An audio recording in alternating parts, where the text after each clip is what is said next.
Today, NTV Wild Talk is coming to you from the only national park in the world that's located in a capital city. This is the Nairobi National Park, home to 100 species of mammals and 520 species of birds. It's also home to the headquarters of the Kenya Wildlife Service. Today, I speak to a man that's dedicated years of his life to the service, conservation and wildlife. He is the chairperson of the KWS, Dr. Richard Leakey. Born in December 1944 in Nairobi, Richard Leakey is the second son of paleontologist parents Louis Leakey and Mary Leakey. From choosing to spend his early childhood days collecting bugs and wild animals over schoolwork to finding fossils in Turkana and understanding the evolution of mankind, Leakey has led a life that's far from ordinary. In 1989, former President Daniel Arap Moi appointed him the first director of the Kenya Wildlife Service. During that time, Leakey survived a plane crash in 1993. He left the service and had a stint in politics. Leakey served as Secretary General of the Kenyan opposition party Safina, and in 1997 he was elected to an opposition seat in the Kenyan Parliament. But politics aside, Leakey is possibly best known for his major conservation efforts. He was the man behind the country's very first ivory stockpile burn in 1989, in which former President Moi set alight 12 tons of ivory to signify it is only valuable on a live elephant. Today, Richard Leakey continues to fight to protect the country's wildlife and to support the institution that is mandated to do so, the Kenya Wildlife Service. And now I am joined by Dr. Richard Leakey on NTV Wild Talk. We're coming to you from the Nairobi tented camp. Thanks so much for joining us, Dr. Leakey. Pleasure to have you with us. Thank you. How and where and when did you fall in love with wildlife and conservation? Oh, that's a very difficult question, because falling in love is a particular way of looking at things. No, I don't think I'm in love. I just recognize it as a source of huge wonderment, huge pleasure. I think from a very early childhood, I enjoyed wild creatures.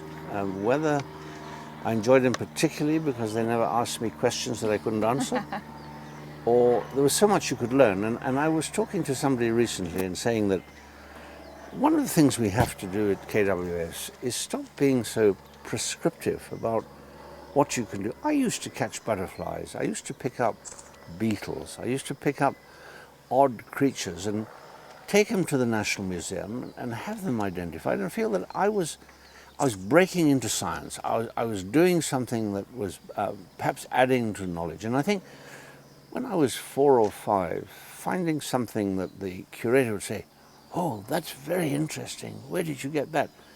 That gave me a huge charge to devote my life to answering questions. And I think if we're going forward, we must try not to make it impossible for ordinary citizens to be curious and to satisfy their curiosity. They're not doing any harm. And we've now got rules that if you have a feather from a guinea fowl, without a permit, you're breaking the rules. I mean, really, can't we do better than that? I mean, I remember wearing feathers in my head and pretending I was some jock doing something. It was just part of being a child, and we shouldn't make it impossible. And chicken feathers are so boring. Anyway, right. But what inspired you to get into wildlife and interest you in bugs, for all things? Was it your parents that inspired you or influenced you, or your surrounding, perhaps? Well, my parents came from a scientific background. We used to get taken off as children to Rusinga Island before it was better known. My parents were looking for fossils. We were taken off to the Olduvai Gorge on the edge of the Serengeti, or other places. And we didn't have a family that had the resources to have many toys, and we didn't have the resources to invite friends. And so when my parents were doing their work, we were left to amuse ourselves, and it was great fun just getting to know what was in the compound. My parents never said anything was dangerous. They said, if it bites you, see how bad the bite is, or you know, if you tread on the snake, it may bite you, but that's because you hurt it. If you walk through a thick bush and there's some lion on the other side, it's your fault. You should have checked before you did that. So nature was just part of my life. I suppose in the same way that urban children today have things that amuse them. But I'm very, very saddened by the fact that so many of our young people are devoted to watching games, watching computer programs, having games where Watching you the wrong kind of game. kill each other. Right. I mean, really, surely we want to get away from that. And that's why I so welcome the NTV Wild initiative, because this can make a difference. This can give our young audience in Kenya a sense that they really have something very special. You could not have the opportunities in any other country than Kenya and maybe Tanzania and possibly South Africa. Am I right in saying that when you were at school, you often skipped class to go out and investigate the wildlife around you and the little creatures? Well, at different stages. Earlier on I skipped school just to get out of it. Later on I skipped school because I was trapping small mammals to sell for, I guess, peanuts, but made me some pocket money to companies that were making films. And Armand Dennis followed on the Disney tradition, and he wanted mongoose, he wanted bush babies, he wanted hyraxes, he wanted spiders, he wanted scorpions. And I could get 100 shillings for a big spider. I could get maybe 200 shillings for a bush baby that was alive and well, and when they'd finished filming, they let it go. But so I had traps and I had haunts, and the sooner I could get out of school, the better. And I didn't like school. I couldn't stand the idea of being asked to answer questions that the teacher knew the answers for. Why not ask me something they didn't know? Right. But why should I know what 2 + 7 equals when the teacher clearly can say right or wrong? Why didn't he just tell me it equals 7, finish? But having said that, you have achieved a lot when it comes to education. You've got 17 or more honorary doctorate degrees, if I'm correct, and you are also you have also been recognized for one of the highest achievements. Well, I think the honorary degrees in some way, I mean, yes, I'm honored, I'm flattered, particularly when you get honorary doctorates from Cambridge University and some of the big universities. But to a certain extent, you know, for me, it doesn't take much work, and it's rather like my enjoyment as a kid of wearing guinea fowl feathers. I mean, it's something to decorate yourself with. I think the Royal Society of London, the oldest scientific academy in the world, which you can't apply to be a member of, it takes a huge amount of peer review to get recognized and then to get a unanimous vote in support. That meant a tremendous amount to me. Only one other Kenyan, I think, has ever been recognized, and that was Calestus Juma before me. It's a very, very hard award to get, and that gave me, I suppose, a real sense of satisfaction. It humbled me. What exactly were you recognized for? Well, the citation was rather strange. It was for contributions to natural knowledge. Not to nature, not to prehistory, not to any particular science, but to natural knowledge. And this was a citation that used to be given in the old days, 200-300 years ago, when people like Charles Darwin were made fellows. And it reflected people who hadn't had a university training. I was one of the first, for many years, of plain, simple Mr. Leakey, no university background. Right. To become a fellow, and I think the citation was really getting at the fact that through my curiosity in prehistory, anthropology, archaeology, botany, entomology, herpetology, and also obviously conservation, that my efforts over a lifetime had improved the package of knowledge that humanity can live with, and it was. Yeah, it was very flattering, actually, because I'm not conscious of having set out to contribute, but I've had fun doing what I do. Well, tell us more about that, because you still do a lot of work in Turkana. Well, I think there are three big questions in life. What's the origin of the universe? What's the origin of life upon it, including our own? And what's the destiny of this planet in terms of where we may go? Philosophers, scientists, theologians have all tried to answer that question. Those three questions are the foundation, if you like, of of a conscious mind. These are the questions that everybody asks at some point in their life. You look at the heavens, you wonder what's up there. Why do stars twinkle?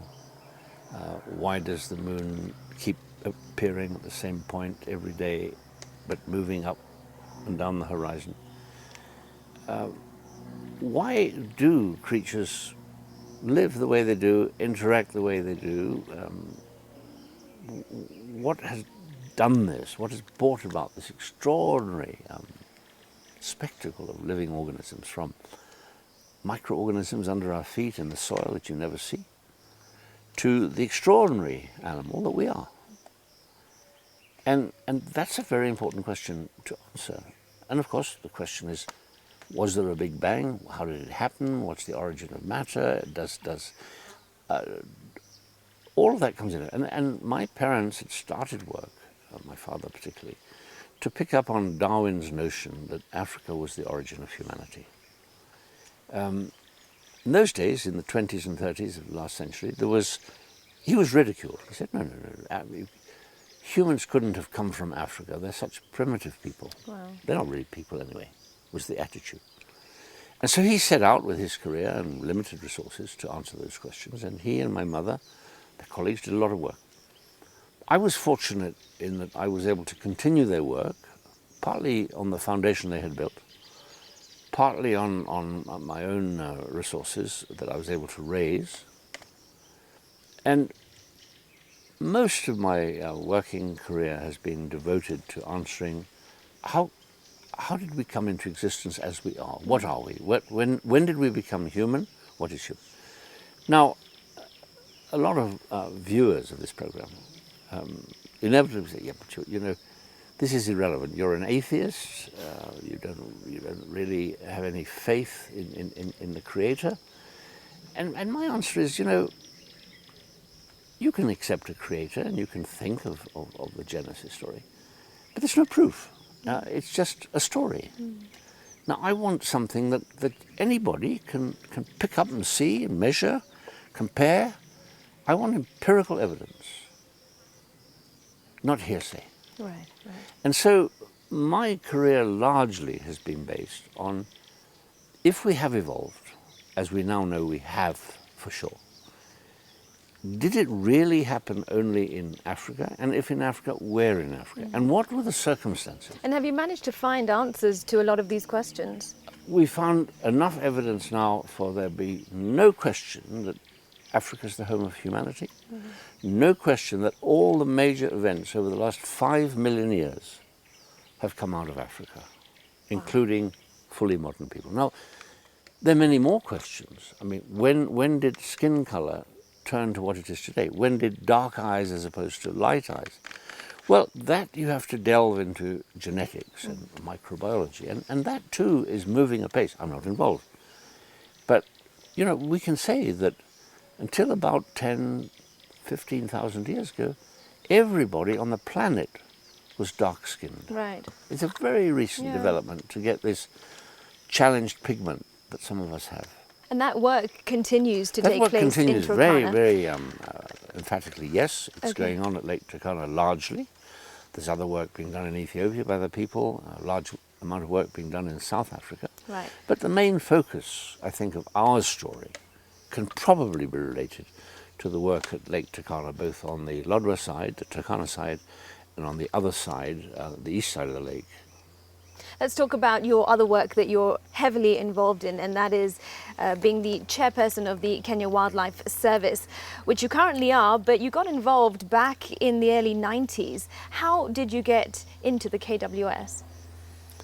Well, back in 1989, I was at a stage where I was tired of running the National Museum, and I think I was tired partly because it had no funding. The government subsidy in those days was quite small. It was like driving a bus, well, a nice bus, but it wasn't something that gave you any challenges. I was getting bored with looking for fossils, partly because I'd done it a long time, and partly because we simply didn't have enough money then to really put the emphasis that we needed to, and have done since. And I had wanted to start a big museum in Africa, and I was working with the late Julius Nyerere and General Obasanjo with a view to creating a unique exhibit on the story of humanity, starting with the cell and building up to the molecules and eventually to the DNA story and ultimately to the beginnings of primate life and all that. We also wanted to bring back to Africa many of the cultural relics that had been collected in the colonial era and taken to European museums, American museums, and which were not allowed back into Africa by those museums because they felt that Africa didn't have the stability or the professionalism to hold them. And so we thought we'd create a big museum with a lot of money and persuade these countries to give the specimens back to Africa with guarantees. And as and when other countries in Africa got their museums up to a level where they could protect these priceless treasures, they could perhaps return. The late Julius Nyerere decided after he was leaving the presidency that he wanted to write books and he wanted to deal with some of his international commitments. So he said, put it on hold for a few years. General Obasanjo said, you know, Richard, if Mwalimu's not with us, the two of us won't have the clout that he has. Right. So put it on hold. So I returned $1 million, which would be about 10 million today, to a foundation to give it into us. And I was wondering what to do next when I was asked by an intermediary whether I could see President Moi. We weren't particularly close friends at the time, so I went to see him at his invitation. And he said, would you create the Kenya Wildlife Service and take over wildlife? And I said, well, why me? And he had his own reasons for that. And because I wanted to get out of the museum job, and my big job had stalled, I thought, well, that could be a lot of fun to start a government agency. And we got into a discussion, and I said, yes, I will. But in those days, the government of the country, wanted wildlife security to be in the hands of the police, and they wanted us to deal with butterflies and beetles, but to leave all the security to the military people. And I said it won't work. And if you want us to form a good wildlife authority, give us the authority to train a paramilitary unit that can tackle poaching, an intelligence unit that can stop poaching. And it took some months of discussion, but at the end of the day, the cabinet under Moi agreed that the Kenya Wildlife Service would be established, and it would be the first state corporation, I think probably in the entire Commonwealth, not just Africa, but the whole world, where civilians in a state corporation working under corporate rules would be allowed to bear arms and establish a unit that could fight armed militia who were killing our wildlife. But that didn't go down very well at some point, did it?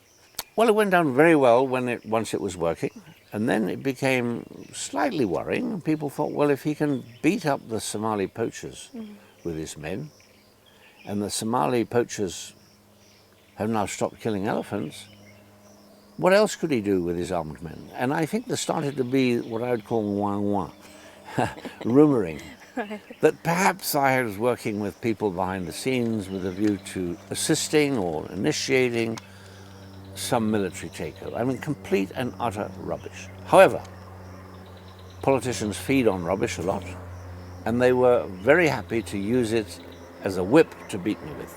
The fact that I might have been starting an army to overthrow the country was complete nonsense. But what really upset people was that we had raised as KWS 155 million US. And the briefcase contractors started appearing on my doorstep and saying, we can supply helicopters, we can supply trucks, we can build bridges. These are people who had never seen a helicopter. And I said, no, there's no corruption in KWS. You will not get any contract unless you're qualified. That upset a lot of people who saw not a kitu kidogo, but kitu kubwa coming their way by skimming off some of these very large contracts. And once it was clear I was not going to participate in any corruption, then they joined forces and ultimately made it impossible for me to be the director. Dr. Leakey, there was an incident when you faced a near-death experience as the chairperson of the KWS, and I'll come to that after the break. We are just going to take a short breather here on NTV Wild. I am speaking to Dr. Richard Leakey, the chairperson of the Kenya Wildlife Service. We're coming to you from the Nairobi tented camp here in the Nairobi National Park. First, though, let us bring you your opportunity to win a fabulous prize. It's time for our Wild Guess question, and I hope you've been listening keenly, because our question today is, what is the highest recognition that Dr. Leakey has achieved? That's what is the highest recognition that Dr. Leakey has achieved. Our hashtag is NTV Wild. You can contact us on any of our social media outlets. The first person to get the right answer first will win a prize. Do stay with us. More on the other side. Hello and welcome back to NTV Wild Talk. My guest is the chairperson of the KWS, Dr. Richard Leakey. Before we get back into discussion, a quick reminder of our Wild Guest question. You can win an awesome prize if you tweet us or Facebook us the correct answer. Our question, what is the highest recognition that Dr. Leakey has achieved? The first person to send in the correct answer will win a prize.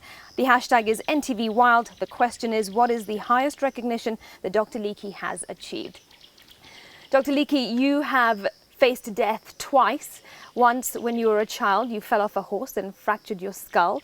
Tell us about the second experience. Well, I fell off the horse because I didn't feel safe, and I landed on my head on a stone, and I fractured my skull, and I was in a coma and unconscious for 3 weeks, but I recovered. I've had many close calls. I had a bad plane accident and lost my legs while I was in KWS, and that appears to have been possibly related to the fact that I wasn't very popular. There were reports that perhaps it was sabotage. Do you believe that? You know, was it sabotage? I know it could have been sabotage, and I know that I wasn't a bad pilot, and I know that the engine failed. And in inspecting the aircraft after the crash, there were several things that could have been the result of sabotage, but equally, if you hit a bunch of trees in the ground at 70 miles an hour, some things can detach, and it was never possible to say. Before the crash, I'd had a number of rather ominous warnings that unless I played ball on some things which were corrupt, unless I became more amenable, that I would have a bad end. And there were public calls for me to step away from wildlife because I was not helping. Well, when you have a lot of that going on and the government doesn't seem to be backing you, one could get the impression that it was maybe an intended accident, but let's emphasize accident rather than intended. I have no idea, and I don't care. The point is, if somebody wanted to kill me, they failed. They failed. But right, here you are, several years later. All right, well, you did in fact, though, leave the service, didn't you, after that? Well, not immediately. I came back and did some more time, but it became very clear that I wasn't popular in coming back. There were a lot of obstacles being placed in my way, and the same obstacles are there today. There was a claim that KWS was more interested in wildlife than welfare of people. Yeah, but the Kenya Wildlife was established for the benefit of wildlife. It wasn't established for social welfare. And we were taking a hard line on a number of things, including poaching, illegal grazing in the parks, corruption. And in those days, there was a certain amount of thought that by mob action, you could change the rules, and so it just became so stressful. Yeah. Well, you did then eventually come back to the service. Now you are the chairperson of the Kenya Wildlife Service. Still, though, the service and the nation at large faces similar issues to what it did back then in the early 90s. You just mentioned them, poaching, although that has reduced significantly here in Kenya. Illegal grazing is a big problem in every park in the country. What has been your biggest hurdle at the KWS?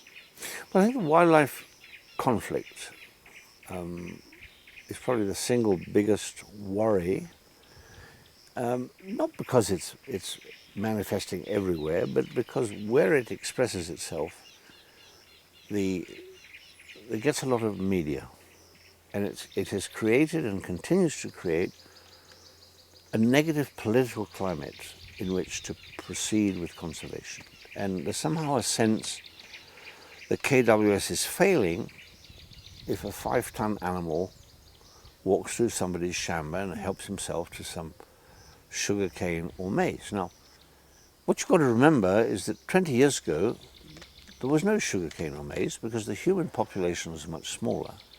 But the elephants have been there long before people even knew what sugarcane and maize was, thousands of years ago. So we have a problem. The parks were created with no thought to the fact that the human population was going to expand. No thought to the notion that with pesticides and fertilizers and irrigation, people could grow crops in semi-arid lands. And we have these significant areas of land for wildlife with people up to the edges and people trying to get in. Now, increasingly, people not only trying to get in, but they're bringing their cattle in. And there's a couple of very interesting things happening.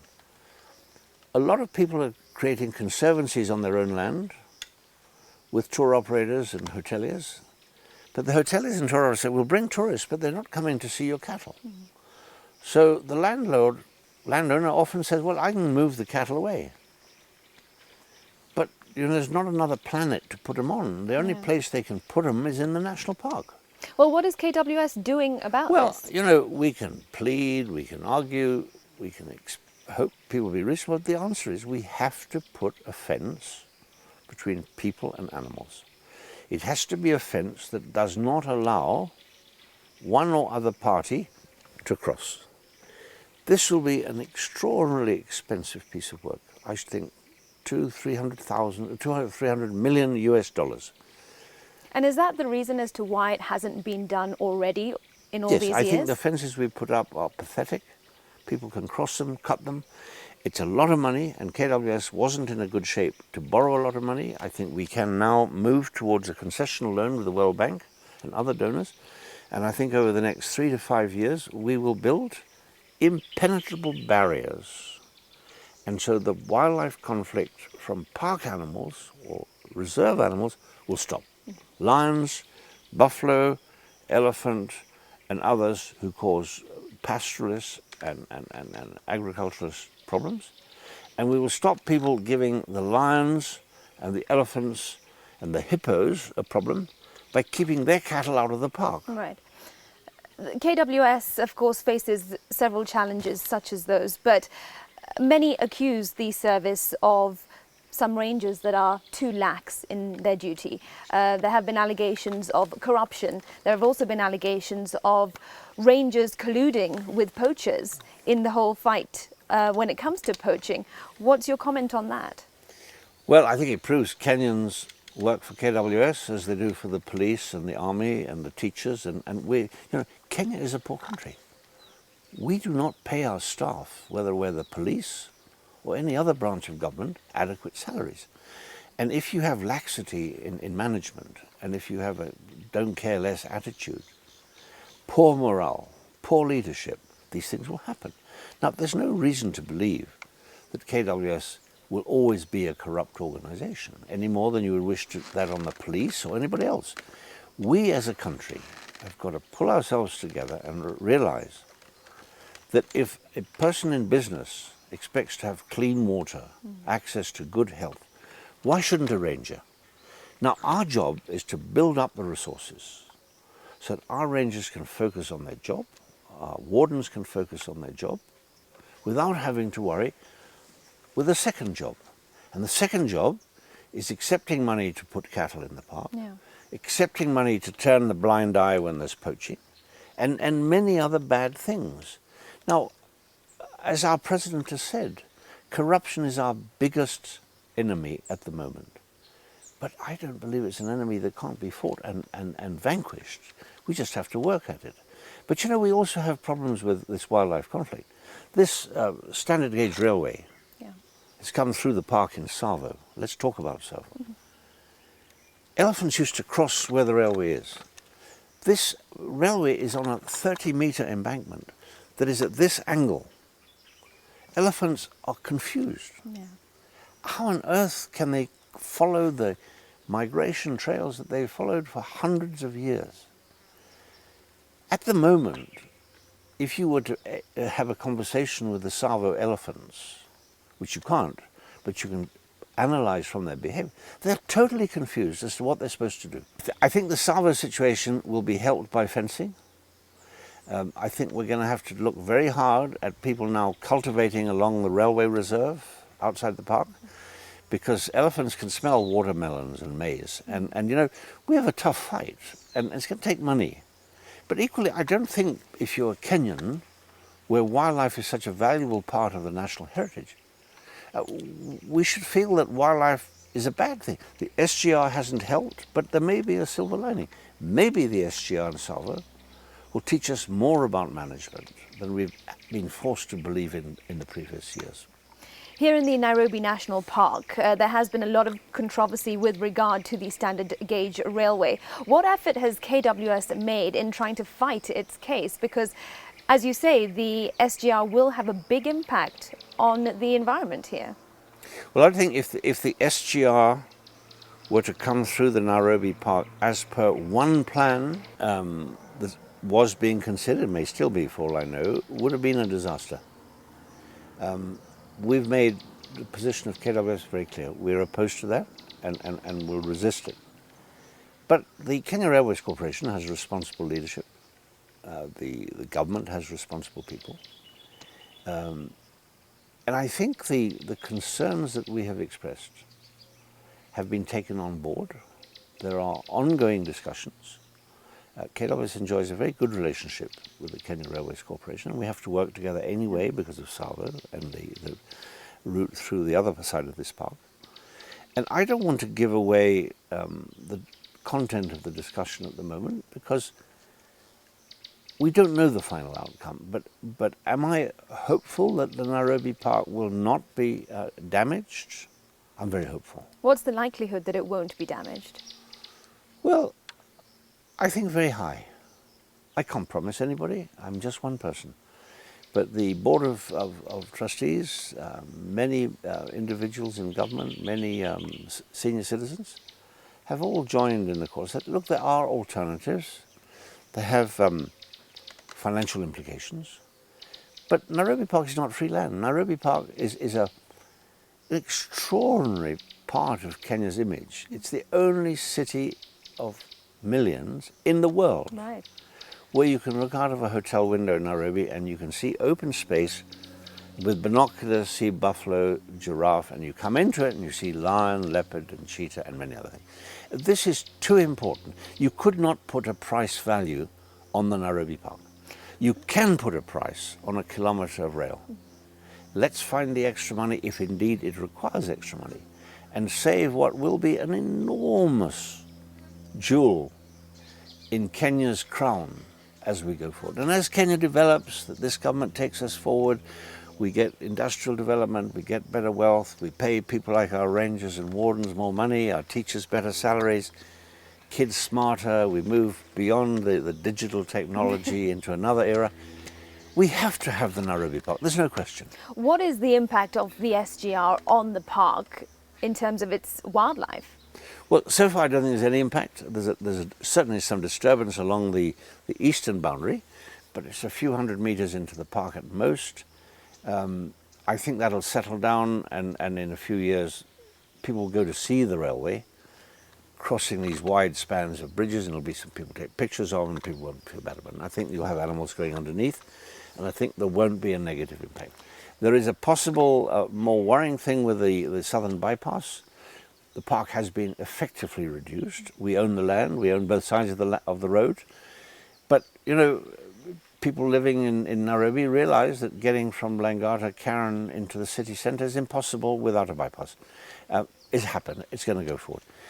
The next stage of the SGR is under discussion, and I'm certainly not a pessimist. I'm very hopeful that our partners, particularly the Kenya Railways Corporation, and the government, the ministers and the president, will find a way for a win-win. Dr. Leakey, in all your years here in the KWS service, what do you believe to be your biggest achievement? Well, I think we built an organisation that is the envy of wildlife organisations across the continent. Whether you go to South Africa with their inflated ideas of how good they are, they also recognise that KWS is a serious competitor for the top spot. I don't think they're really a serious competitor. I think we are on the top spot. We shouldn't rest on our laurels. We have had poaching, we brought it back under control. We have a people in Kenya who are willing to support wildlife, even though they've never enjoyed it. And I think your TV programming now is going to make a big difference. I think the achievement I would take most pride in is there's an existing establishment called the Kenya Wildlife Service that is there, it's real, it works, it's smart, and it has, even though we have huge financial problems, it's not going to go away. The Kenya Wildlife Service is there to stay and to contribute to the development of our nation. That, I think, is what perhaps I'm most pleased about. Dr. Leakey, you told us all about your childhood and how when you were a child, that's how you got interested and curious in wildlife and various creatures. How do you think we can encourage the children of today and people like our politicians to get interested in conservation issues? Well, conservation issues are far more important and long-lasting than contemporary politics. So I think politicians need to realise that we're talking about something that is part of Kenya forever. Their political views at the moment are for the moment. So I think politicians owe it to our nation to get involved and support conservation. Our children need to be able to participate in conservation. They need to come to the parks. They need to have transport. They need to have films. They need to have school curricula change. They need to have wildlife quizzes. There's so much more that we can do. And we must, people have said to me, why is it that the Europeans and English people are so concerned if some lions get killed in Kenya? I said, because those lions have been in their homes on film. They know them by name. They know their children. They know their mothers and when they were born. Our people have never been shown these films. The TV channels have been too expensive to get or too costly to get licenses. The filmmakers have never insisted. We've never really thought about it. And you can't fall in love if you don't know what it is that you can fall in love with. And so we've got to do much more. We've got to bring our prices down. We've got to get access more open. And we've got to start educating people. You don't have to go to a national park to enjoy wildlife. You can watch different species of ant, predator, prey, and have a day's fun in figuring out what's going on.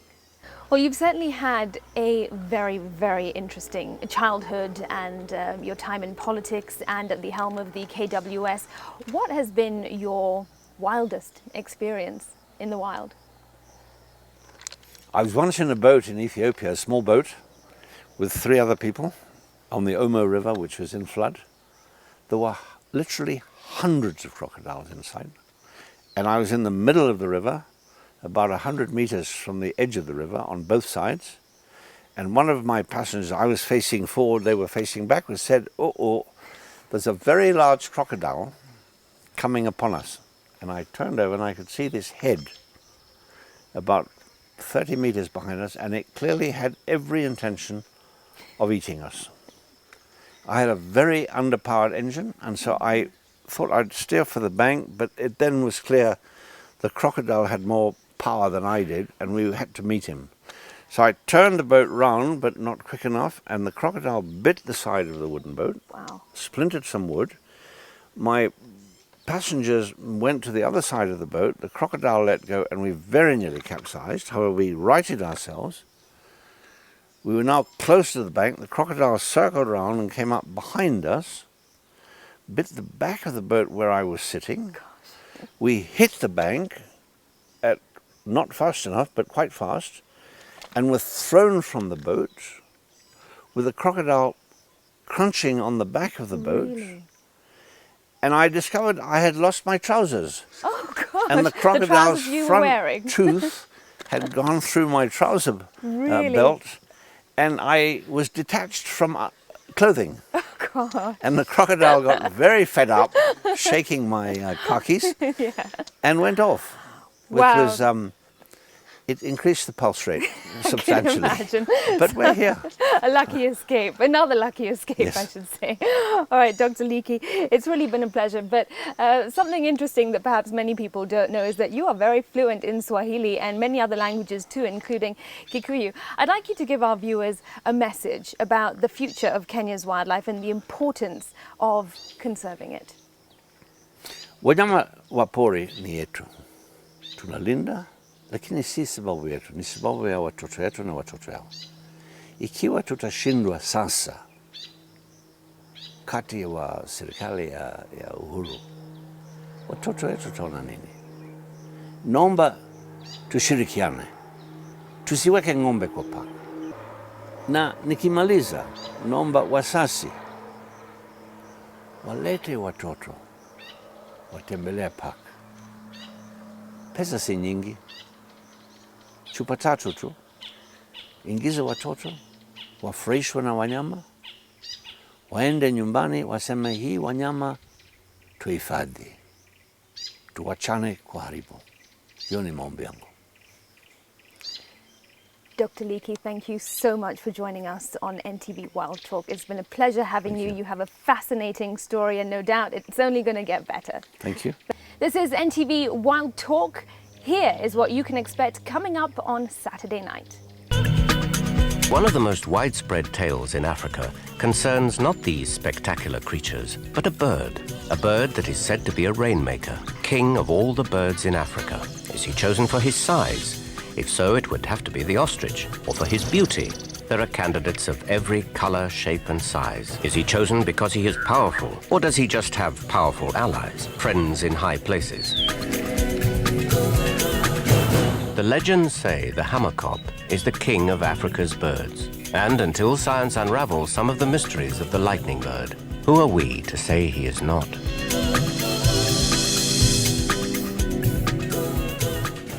That's it on NTV Wild Talk. I'm your host, Smriti Vidyarthi, coming to you from the incredible Nairobi National Park. Join me again next week, same time, different location.